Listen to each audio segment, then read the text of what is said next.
Hey everyone, Nigel and Luke here, and welcome to another edition of Crimes of the Week.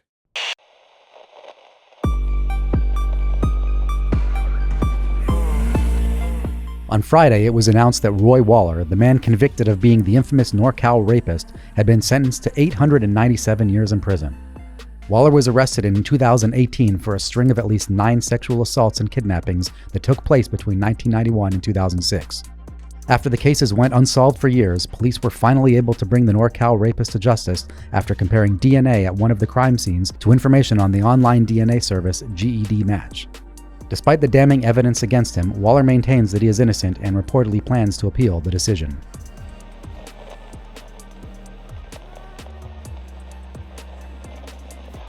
Surveillance footage at a McDonald's in Gary, Indiana, captured the daring escape of a murder suspect this week, showing how he fled from a private transport vehicle while it was stopped at the fast food restaurant's drive-thru. At the time of the escape, 22-year-old Leon Taylor was in the back seat of an SUV owned by private transportation company Ready Transports as part of his extradition to Indiana from Texas. Taylor was supposed to be taken to the Lake County Jail in Crown Point while awaiting trial on murder and drug charges. According to reports, though Taylor was wearing a brace and a belly chain with handcuffs, his legs were not shackled, which is being blamed for the escape. In the video, he can be seen opening the back door of the SUV and struggling with something around his legs before taking off across a busy road.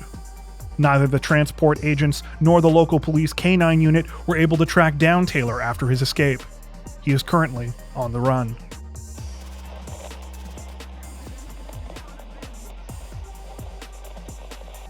On Saturday, representatives of the Apex Police Department in North Carolina announced they had located the body of 26-year-old Emily Montgomery just days after her boyfriend had been charged with her murder. Montgomery was last seen at her home on November 25th and was reported missing 2 days later after her family failed to hear from her over Thanksgiving. Her body was found in an industrial area in Raleigh. However, further details surrounding the death have not yet been released at this time.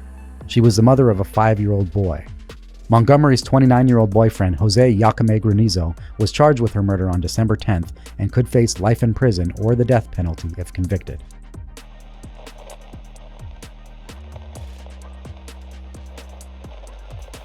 On Friday, a Des Moines man was sentenced to life in prison for the grisly murder of his mother with a crowbar. 33-year-old Christopher Thompson reportedly killed his mother Paula Thompson in March and remained with her body for 5 days before he called the police. When authorities arrived at the scene, they discovered that Thompson had also murdered his mother's cat in the same way. While there was no concrete motive in the case, court documents show that Paula Thompson had been trying to get her son to move out of her home leading up to the attack, and had told friends that she was scared of him. Thompson is currently trying to get his murder conviction thrown out, with his defense team arguing that the court imposed unreasonable restrictions on his trial due to the pandemic. He is scheduled to appear in court again on Tuesday to face sentencing for the animal cruelty charge for killing his mother's cat.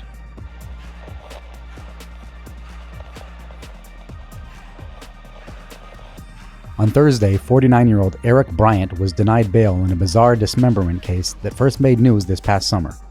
In July, the body of 61-year-old Kimiko Armstrong was found dead in the hallway of her apartment after neighbors complained of a foul smell emanating from the residence. The body was wrapped in plastic and bedding, but was missing a head. The head was located in a bedroom of the apartment, along with a handsaw and many personal items belonging to Bryant. He now claims that he did not kill Armstrong, and only beheaded her after her body began to smell in an attempt to dispose of it. Though Bryant was at the apartment at the time police discovered the body, he managed to evade them and was only captured on Tuesday.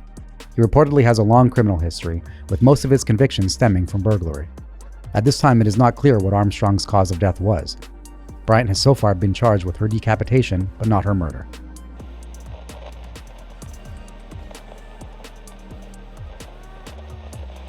Police in the Marshall Islands made the largest drug seizure in their nation's history last week, and it appears to have happened purely by accident. According to reports, an abandoned 18-foot fiberglass boat washed ashore on the Ilook Atoll, containing over 1,400 pounds of cocaine. The boat was discovered by a resident, but the drugs weren't found until locals tried to move it and realized how heavy it was. The drugs were estimated to be worth more than $80 million US. Authorities believe the vessel likely came from Central or South America and may have been adrift at sea for months or even years. The drugs were incinerated on Tuesday, except for 2 packets, which were sent to the United States DEA for testing.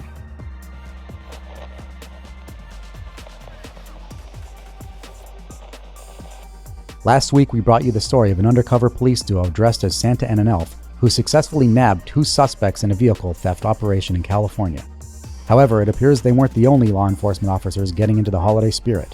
This week, it was reported that a similar scene unfolded in the city of Lima in Peru when drug cops raided the home of a suspect while also dressed as Santa and an elf. According to Reuters, the officers jumped out of an undercover van outside the suspect's home, proceeding to break down his door while they announced that they were part of an anti-drug task force. The suspect had been caught on video selling drugs outside of his home near a school. During the raid, the festively dressed cops recovered hundreds of small bags of what appeared to be cocaine, along with a handgun. Apparently, the tactic of launching raids while in disguise is common for Peruvian police.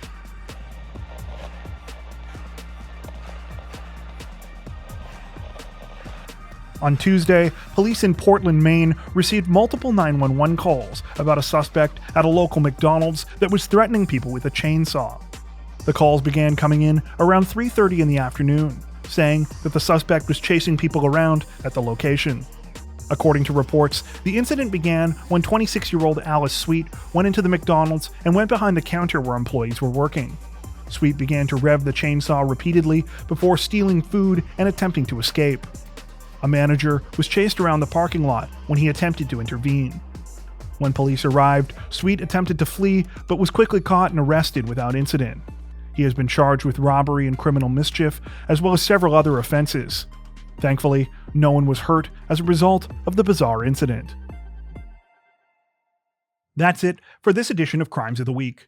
If you enjoyed our video, don't forget to like and subscribe to Crime Zone for more true crime content like this, making sure to hit the notification bell to stay up to date with our latest releases. Thank you for watching.